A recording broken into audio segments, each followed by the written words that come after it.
Top quality और consistent performance के लिए सिर्फ सिल्वर पंप। टॉप क्वालिटी और कंसिस्टेंट परफॉर्मेंस के लिए सिर्फ सिल्वर पंप, नाम याद रखना। मान्सून दाखल झाल्यानंतर गेले काही दिवस मुसळधार पाऊस झालेला आहे आणि पावसामुळे जर बघितलं तर गेले काही दिवस जनजीवन विस्कळीत झालेलं होतं। अनेक ठिकाणी जे रस्ते आहेत ते खचलेले आहेत, तर अनेक ठिकाणी घरांची सुद्धा पडझड झाल्याचं चित्र आपल्याला पाहायला मिळालेलं होतं। अनेक ठिकाणी जर बघितलं तर विद्युत खांबसुद्धा रस्त्यावर कोसळून पडलेले आपल्याला पाहायला मिळाले। जर बघितलं तर आजचं जी ही परिस्थिती आहे, मंगळवार दुपारनंतर जर बघितलं तर पावसाने थोडी विश्रांती घेतली।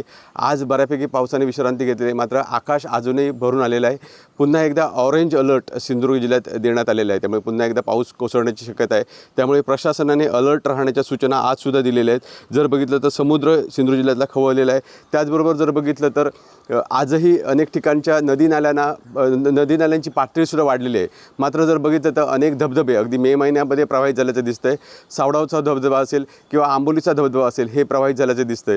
मात्र एकूणच जर बघितलं तर गेले काही दिवस पाऊस लागतोय, पावसामुळे सगळ्या नदी नाल्यांच्या पातळीमध्ये वाढ झाली आहे आणि जर बघितलं तर जनजीवन विस्कळीत झालेलं आहे। त्यामुळे पुन्हा एकदा हे जनजीवन सुरळीत आणण्यासाठी प्रयत्न प्रशासनाकडून केले जात आहेत। विकास गावकर, TV9 मराठी, सिंधुदुर्ग।